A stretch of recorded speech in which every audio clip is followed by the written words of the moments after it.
The February morning air felt crisp against my face as I rounded the corner onto Saguaro Drive, my water bottle nearly empty after an hour of walking through the neighborhood. At 62, I'd learned to appreciate these early routines. Then I saw the truck, a budget rental, boxy and white, sat in my driveway like an unwelcome monument. I approached the front door, noticing it stood slightly ajar. Inside, my living room had transformed into something unrecognizable. Cardboard boxes formed precarious towers against walls I'd painted myself 3 summers ago. My furniture had been shoved aside without care. 2 strangers occupied the space. The man was my age, maybe slightly younger, with a thick build and thinning gray hair. The woman beside him frowned at a box marked fragile, her face set in permanent disapproval. My son Neil struggled past them, carrying a box. Behind him, Cora, my daughter-in-law, wiped her hands on her jeans and finally noticed me. "Oh, you're back," she said like I'd been gone for weeks instead of an hour. "What's happening here?" I kept my voice level. Cora tilted her head slightly. "Dad didn't tell you. My parents sold their place and need somewhere to stay for a few months while they close on their new condo. It'll be fine. We're all family." The way she called Neil Dad, instead of using my name, landed like a small blade between my ribs. I turned toward my son, who just set down his box with a heavy thud. "Neil." He didn't look at me. "Dad, I was going to tell you, but things moved fast. Cora's parents needed help. I thought you'd understand. Understand that strangers are moving into my house without anyone asking me." "It's our house, too," Neil said quietly, still avoiding my eyes. "Cora and I live here. We make decisions together." The fact that they lived here rent-free for 2 years seemed to escape his memory. The stranger in the polo shirt, Clark I'd learn later, lowered himself into my recliner with a satisfied grunt. "My chair, the one I'd sat in every evening for 8 years. This chair has seen better days," Clark announced. "When did you buy it?" 8 years ago, I said. "Feels older. You might want to upgrade while we're here. Place could use some updates." He smirked, misreading my silence. The rest of the day passed in a blur of wrongness. I retreated to my bedroom and removed the deed to the house. My name appeared there alone. That clarity steadied something inside me. Dinner brought fresh humiliation. Clark dominated the conversation. "Way too cold in here," he complained. "We'll need to talk about house rules if we're all living together." Rose, Cora's mother, added, "Is the guest room always this small? I can barely fit my dresser in there. Clark and I are used to more room." Cora touched her mother's arm sympathetically, ignoring my presence completely. I tried to catch my son alone after dinner. "Son, what's going on? Why didn't you tell me about this?" "It just happened fast. Cora's parents needed help. It's only a few months." "A few months living in my house without asking me." "It's our house too, Dad." He stepped around me. "Cora and I live here. We make decisions together." Late that night, I went to the kitchen. My favorite mug, a simple blue ceramic piece my late wife had given me, had been shoved to the back, hidden behind Rose's floral teacups. Something crystallized inside me then, not rage. This was colder, harder. This was the feeling I got in my old job when a problem needed solving. They thought I was weak. They were wrong. 3 days changed everything. 72 hours of systematic invasion. Clark changed the thermostat 6 times. My favorite parking spot disappeared daily. My toiletries were relocated. On Tuesday morning, I discovered Cora had opened my mail. A bank statement, my personal correspondence, lay on the counter. "I thought it might be important," she said carelessly. On Wednesday evening, I returned from a walk to find my leftovers gone. Clark, sitting in my chair, picked his teeth with satisfaction. "That was good. You should make more." Thursday morning at 6:30, I came downstairs to find everyone gathered in the kitchen, waiting for me. Cora sat with her business presentation posture. Clark looked smug. "Dad, we need to talk about the sleeping arrangements," Cora began, her words rehearsed. "With 5 adults in the house, we're running out of space." "Exactly. Neil and I have one. My parents have the guest room, and you have the master, but my parents need storage space. So, you could take the couch for a few weeks, or honestly, A hotel might be more comfortable. You're asking me to leave my bedroom in my house. It's not just your house, Dad. Neil lives here, too. We're trying to make this work for everyone. Clark interrupted with casual cruelty. Let's be real here. 5 people in this place is too many. Someone needs to make room. You're retired. You've got time and flexibility. Makes sense for you to find somewhere else temporarily. Maybe permanently. I looked at my son. Neil, look at me. He raised his eyes slowly, but couldn't hold my gaze. The weakness in his face told me everything. Do you want me to leave? Dad, His voice barely reached across the table. It's not that simple. Cora's parents need help. It's just temporary. We're trying to figure it out. I didn't ask if it's temporary. I asked if you want me to leave my own home. Neil returned to his eggs, fork scraping against the plate. Can we not make this harder than it has to be? Wilbert, dear, we're not trying to push you out. Rose chimed in, dripping with false sweetness. But you have to understand, at our age, we need certain comforts. Surely you see that. I see that you moved into my house without asking and now want me to leave it. There's no need for that attitude. We're family. Family helps each other. Family asks first. I walked out of the kitchen, up the stairs, and into my bedroom. Behind me, I heard the murmur of voices. Clark saying something about a stubborn old man. 90 minutes later, I descended the stairs with one wheeled suitcase, one box of documents, and my laptop bag. They were arranged on the living room furniture like an audience. Cora saw the suitcase first. Oh, you're actually going. I kept my hand on the doorknob. You told me to leave. I'm leaving. Neil finally spoke. Dad, wait. We can talk about this. You already made your choice, at breakfast, when you said nothing. I walked out, pulling the door closed behind me with a firm click. Through the window, I saw them frozen in tableau, watching my car pull away. The Desert Palms Motel sat on East McDowell Road, 12 minutes from the house. It was nothing special, but it was quiet, clean, and most importantly, it was space no one had invaded. In room 214, I set up my command center. I spread out my documents methodically. The deed here, property tax records there, mortgage payoff statement to the left. In the center, I placed an old spiral notebook documenting the $35,000 loan to Neil for his car. My laptop opened to a search engine. I typed Arizona property law, homeowner rights. Hours passed. I read about guests versus tenants, about revocation of permission, about the legal right to exclude others from property I own. By midnight, my hotel notepad held 3 pages of careful notes. They had confused patience with powerlessness. That was going to cost them. I opened a fresh page and began writing a plan. I spent the next 6 days at the motel, my logistics brain systematically gathering evidence. Financial proof. On day 4, I located the 2022 email confirming the $35,000 loan to Neil. This is a loan, not a gift. I'll pay you back $1,000 a month. I confirmed 0 repayments over 3 years. The loan had simply evaporated from Neil's memory. I printed a spreadsheet detailing 36 missed payments. Neighbor testimony. On day 5, Mrs. Walker called, concerned that there had been a loud gathering at my house that lasted past midnight. Last night, there were at least 8 cars parked on your lawn. Bobchin had phoned 2 days earlier, mentioning Clark was claiming ownership of my address. Legal clarity. They weren't just occupying my home. They were abusing it and claiming ownership. On day 6, I drove to Old Town Scottsdale. The law office sat in a restored building. Chun and associates occupied the 2nd floor. Margaret Chun was 48, with eyes that assessed me in seconds. I handed her the 2-page summary I'd prepared.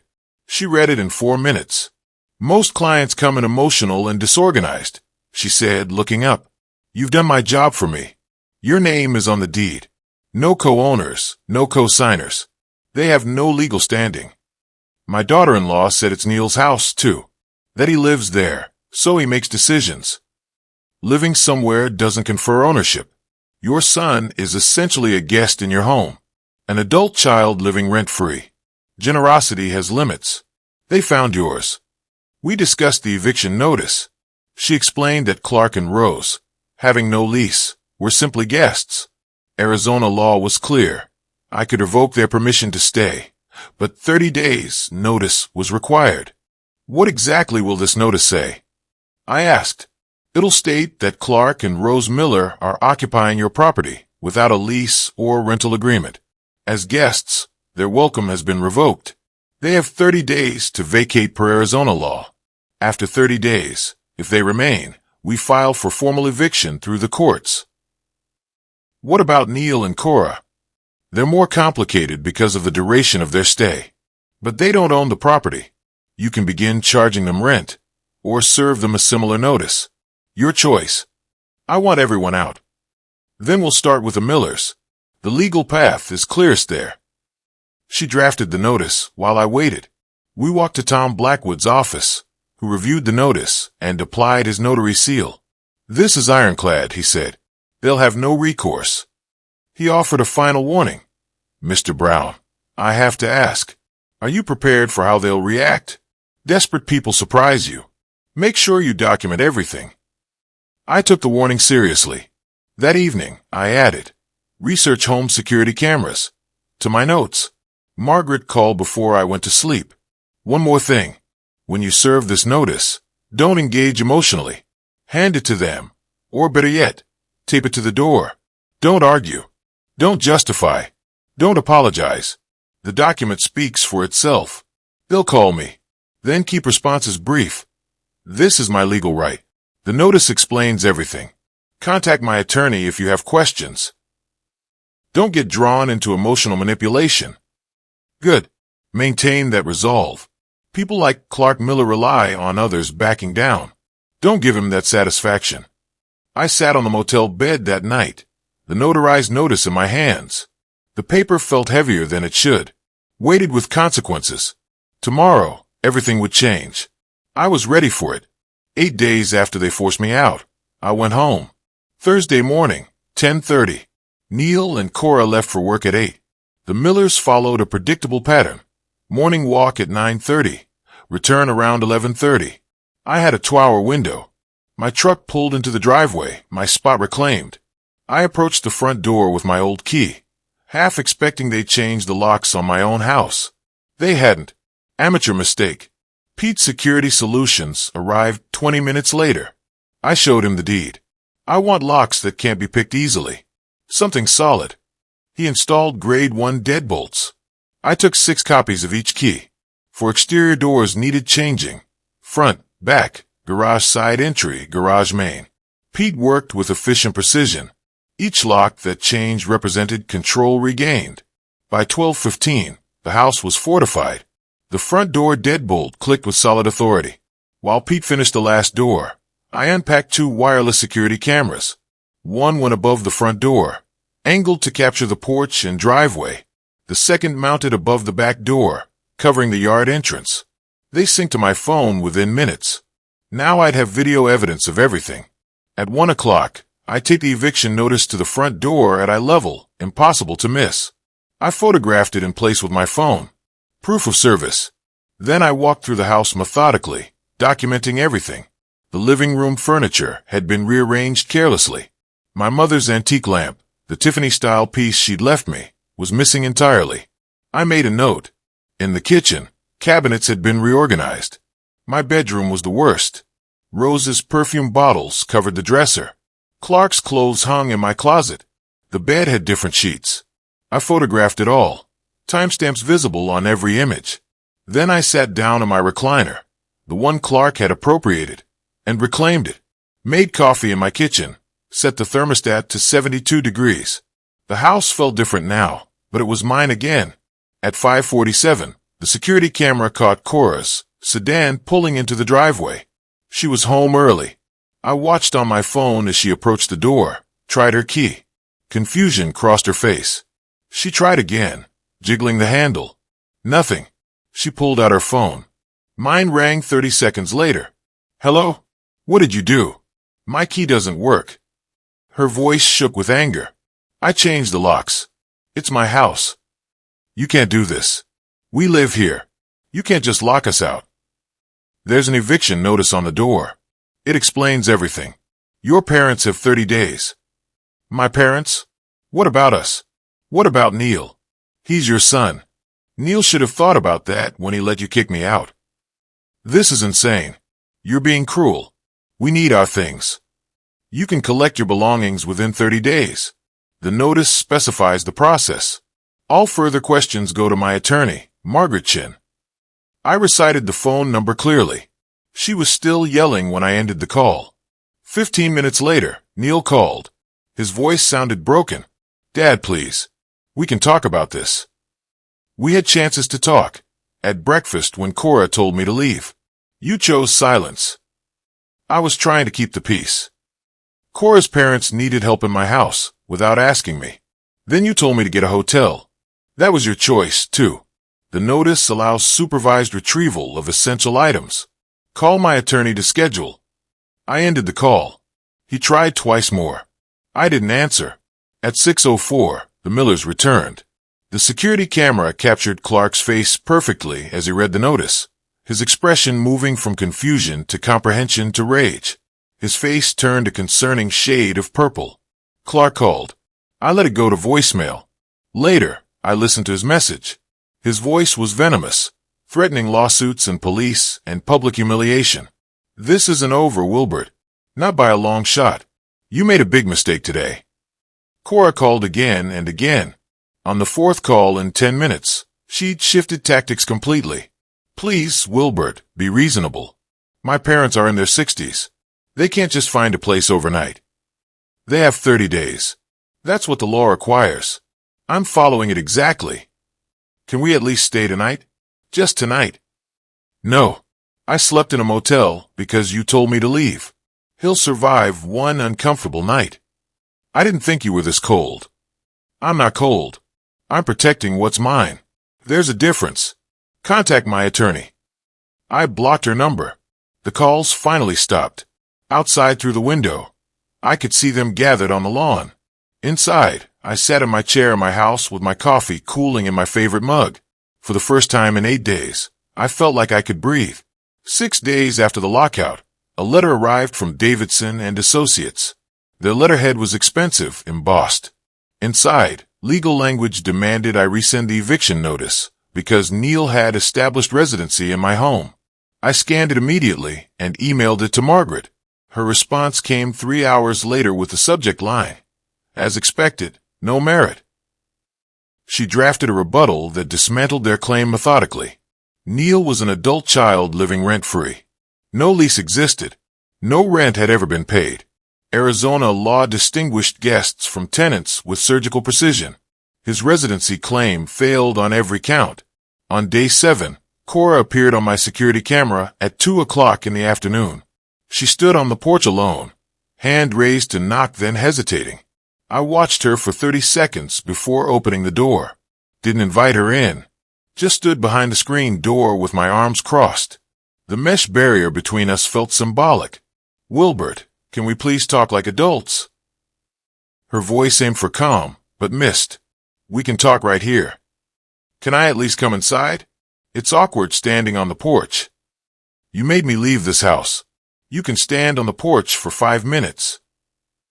She flinched. Look, we hired a lawyer. He says Neil has residency rights. My lawyer says he doesn't. Mine is correct. She shifted, trying a different approach. My parents need more time. They can't just go back to their PL. She stopped abruptly. I thought they sold their condo. Her face drained of color. They did. I meant they need to find a new place. That's not what you said. You said go back. They still have it, don't they? That's not the point. The point is they lied. You lied. All of you. They never needed to live here. They wanted to live here for free in my house. She tried again, voice breaking. Please, we're family. Doesn't that mean anything to you? It meant everything. That's why you're telling me to leave hurts so much. You decided I wasn't needed. Now I've decided the same thing. What do you want? What would make this right? Nothing. It's already right. The law is clear. The eviction stands. She left without another word. That evening, Cora called, furious. This is impossible. This can't be happening. You can't evict us. It's not impossible. It's happening. The court has the paperwork. You're destroying this family, making my parents homeless, ruining Neil's life. Your parents have a condo. They're not homeless, and Neil is an adult who made choices. Your father told me, just move out entirely. 5 people is too many. Remember that breakfast? I let the question hang. He meant it. So did you. Now you're experiencing what you prescribed for me. I ended the call. Through the following days, I monitored the situation. Clark's truck drove by. Rose complained loudly at the grocery store. The 30-day clock kept ticking. Margaret called with final confirmation. Their lawyer withdrew the residency claim. 3 days later, Margaret and I returned to the courthouse. We filed civil case, CV 2025-Z3847, Wilbert Brown versus Neil Brown, claim for unpaid loan. The paperwork was precise. $35,000 principal. Interest calculated at 6% annually. Total claim, $42,035. The process server found Neil at his workplace 2 days later. He called me that evening. His voice shook. Dad, you're suing me. Your own son. I'm collecting a debt. You borrowed $35,000. You promised to repay it. You didn't. I was going to pay you back eventually. 3 years, not one payment, not even a discussion about it. That's not eventually. That's never. Family doesn't sue family. This is insane. Family doesn't evict family from their own homes either. But you watched that happen. You chose Cora over me. So now I'm choosing legal remedy over family sentiment. How am I supposed to pay $42,000? I don't have that kind of money. You had it when I gave it to you. You spent it. That's not my problem. Neil and Cora's attorney realized the documentation was airtight. They needed to settle. Margaret drafted settlement terms. $42,035 paid in 24 monthly installments of $1,750 beginning April 1st. The alternative was a judgment allowing wage garnishment. Cora called me directly, bypassing the lawyers. This lawsuit is pure greed. You're destroying us financially. I'm collecting money I'm owed. That's not greed. That's justice. We can't afford this. $1,750 a month will barely survive. You should have thought about that before telling me to get a hotel. Actions have costs. When your father told me to move out entirely, he said nothing. Silence is a choice. Then my attorney will garnish Neil's wages. The court granted me that right. You called me unnecessary in my own home. Now I'm showing how necessary I was. The phone slammed down. 2 weeks after filing, we had a preliminary hearing. I arrived with Margaret. Mr. Brown, the defendant, did you borrow $35,000 from your father? Judge Martinez asked. Neil hesitated. Yes, Your Honor. Was there an understanding you'd repay this money? It was more informal. Family help. The judge held up the email printout. Your email says, Dad, this is a loan, not a gift. I'll pay you back $1,000 a month. That seems explicit. Neil's shoulders slumped. Have you made any payments toward this debt in 3 years? No, barely audible. Then the plaintiff's motion is granted. Judgment entered for $42,035. The gavel came down with finality. After the hearing, Margaret briefed me on enforcement. They'll try to miss payments. Count on it. After 2 missed payments, we file for wage garnishment. They still think you're soft. Teach them you meant every word. First missed payment. Immediate enforcement action. 3 days later, Neil's lawyer called Margaret. Client accepts payment terms. The formal settlement was signed that afternoon. First payment due April 1st. Through Mrs. Walker's network, I learned the Millers had found an apartment, significantly more expensive than they wanted. Rose was already complaining, unaware how entitled she sounded. Our son-in-law forced us there. Rose said at the grocery store. Neil's first payment cleared on April 1st, $1,750, transferred electronically. Marked loan repayment court-ordered. 2 days later, a group email arrived for a family meeting to discuss recent tensions. An ambush. The phone call started immediately. Aunt Linda, Uncle Tom, Neil's brother Marcus, all reciting Cora's narrative. I didn't argue. I listened, then responded with 3 sentences. I understand you're concerned. You've heard one side. May I send you documentation so you can see the complete picture? That evening, I composed a detailed 5-page, chronological email documenting the entire process. The move-in without asking, the breakfast eviction attempt, the motel stay, the condo lie revelation, Neil's unpaid loan, and the court judgment. I included photos, legal documents, and, crucially, a 45-second security camera clip of Clark saying, "Just move out entirely." Margaret reviewed the document. "This is bulletproof." Within 48 hours, 3 relatives called back. Aunt Linda. Wilbert, I had no idea. Cora made it sound completely different. I'm so sorry. Uncle Tom. You had every right. The consensus shifted dramatically. Janet emailed me privately. The meeting is canceled. Several people are now questioning Cora's version of events. Cora's support network collapsed. 3 days later, Neil and Cora appeared at my door together. "Wilbert, we want to apologize. Truly, can we start over? Reset everything." Cora's voice was softer than I had ever heard it. I recognized the tactic. Her eyes calculated. "What specifically are you apologizing for?" She hesitated. "For not communicating better, for the way things happened." "The way things happened? You mean when you told me to sleep on the couch, or get a hotel?" "Yes. That it came out wrong. We were stressed with my parents." "Your parents? Who lied about selling their condo? Who moved into my house without asking?" Neil jumped in. "Dad, we're trying to make amends here. Can't you meet us halfway?" Halfway would have been asking my permission before your in-laws moved in. Halfway would have been defending me at that breakfast. There's no halfway anymore. There's legal compliance and consequences. Cora's mask slipped. "So that's it. You'll just punish us forever." "Not punishment, justice. You decided I was unnecessary. I'm showing you were wrong." They left without another word. I sat in my recliner and opened my laptop. The truth had worked better than any argument could have. I created a spreadsheet tracking Neil's payments. First payment on time. Balance remaining $40,000. Expected completion March 2027. Through Mrs. Walker's network, I learned Neil was selling his car, the one bought with my $35,000. A for sale sign appeared in the back window. They were liquidating assets, scrambling financially. I noted Cora's designer purse was gone, replaced by a cheaper one.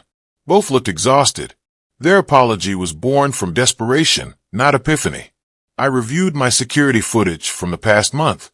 Clark driving by slowly. Rose staring at the house. Cora's failed visit. All documented. All evidence of their continued attempts to manipulate, pressure, or guilt me into backing down. When you stop engaging emotionally, when you let documentation speak instead of defending yourself, manipulators lose their power. Early May brought an unexpected revelation. Mrs. Walker approached me while I was watering the lawn. "Wilbert, I need to tell you something. When those Miller people were staying with you, my grandson looked through your side window one day. He saw that man, Clark, moving furniture very roughly. He heard a crash, saw the woman cleaning frantically." My pulse quickened. After she left, I began a systematic inspection. The dining room hit first. My wife's antique table, appraised at $3,000, had a 6-inch gouge in the finish. In the living room, 3 circular burn marks scarred the hardwood floor. The master bathroom toilet ran constantly. The fill valve was damaged. I called Precision Property Assessments. Raymond Torres arrived the next morning and spent 3 hours documenting everything. "This is significant damage," he said. His final report itemized everything. Antique table, $3,000. Hardwood floor repair, $2,800. Plumbing, tile, and minor damages totaling $8,500. This is court-grade documentation. You'll have no trouble proving this.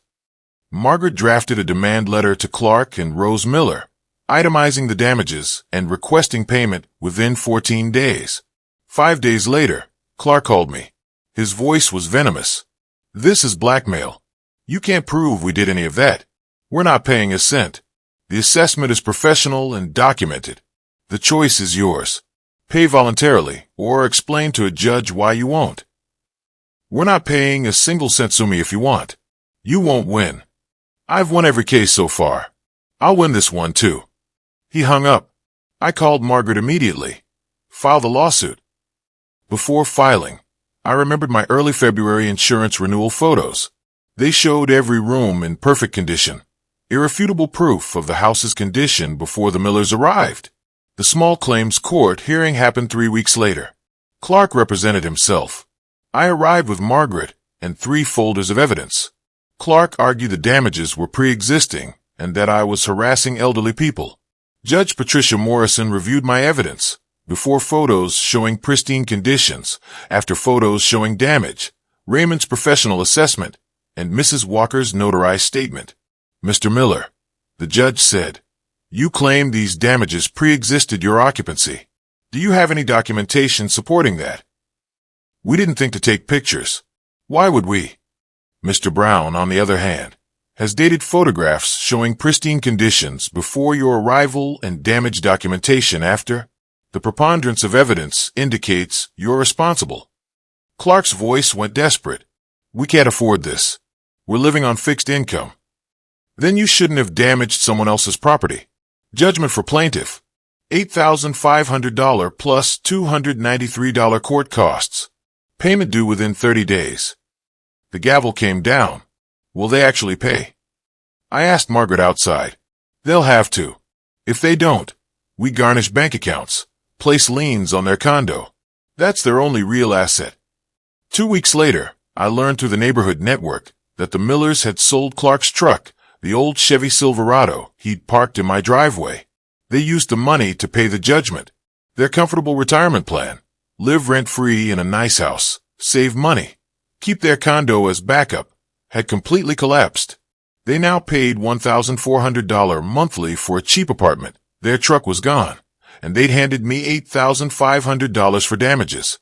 I sat in my dining room, the pain of the damage table manageable because justice had been served. 3 legal victories now: eviction, debt collection, property damage. Each one reinforced a lesson. Documentation beats emotion. Facts beat manipulation.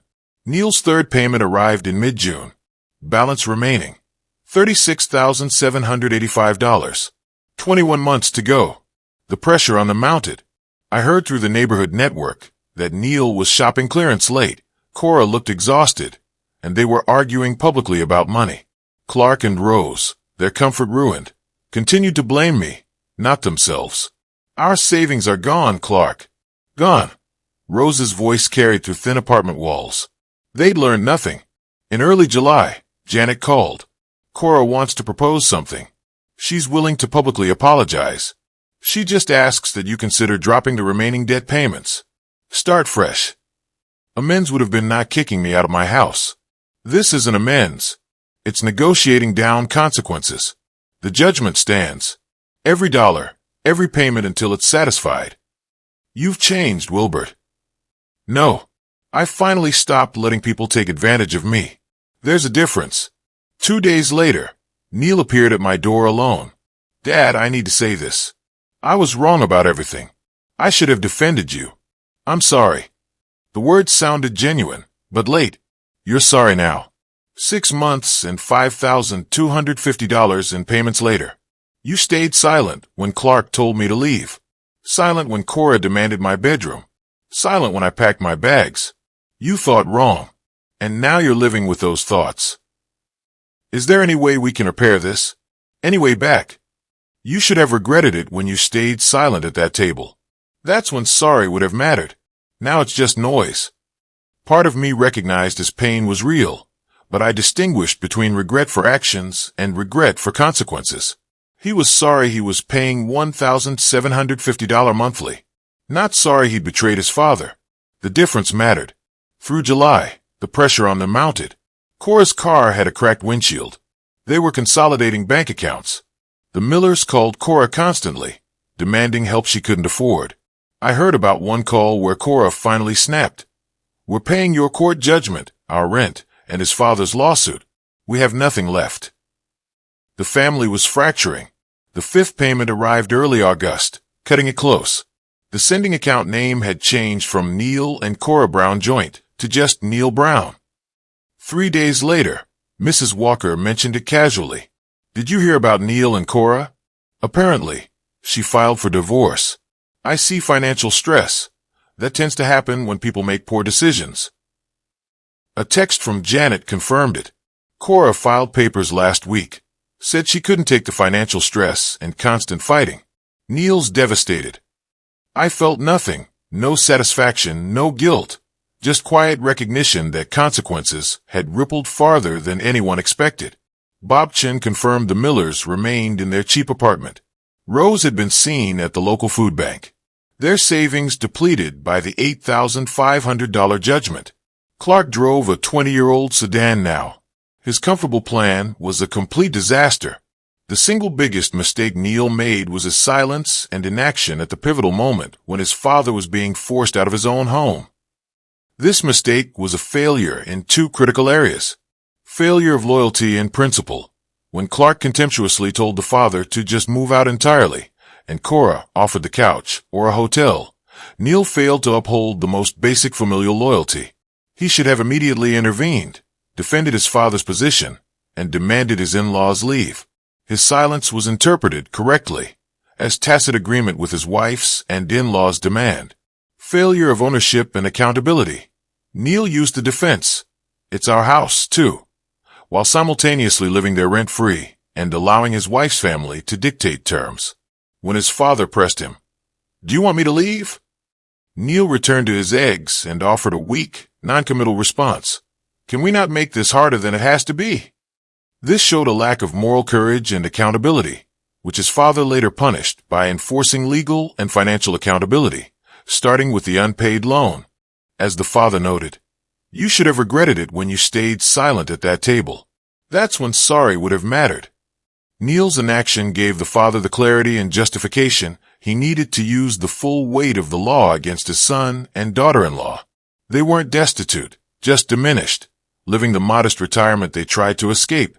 Mid-August, I sat on my back terrace, coffee in hand, my favorite mug recovered. Bobchin walked by. "A lot of folks around here respect how you handled all this. Standing up for yourself, not backing down when family tried to push you around." I just protected what belongs to me. More than property. Principle. That evening, I found an envelope in my mailbox. Neil's familiar script. Inside, a check for $1,750, the sixth payment, and a single-page letter. "Dad, I understand now how wrong I was about everything. I should have defended you. I should have seen what was happening. I'm paying the price now, literally and figuratively. I hope someday you can forgive me. Neil." I stood by the mailbox as the sun set. Understanding came expensive for Neil. I folded the letter and walked inside, placing it in my desk drawer with the legal documents. I didn't do this for revenge. I did it for justice. There's a difference. I set the mug down. Justice has been served. My house, my rules, my peace. 16 months of payments stretched ahead, but I wasn't counting them with anger, just with patience. Each deposit was accountability made tangible, consequences made real. I thought about responding to Neil's letter. Time would tell if his understanding translated to sustained change. Either way, the payments would continue. The spreadsheet would track them. The debt would be satisfied. I walked inside my house, clean, quiet mine, and closed the door behind me. Justice hadn't been swift, but it had been thorough, and that I'd learned was what mattered.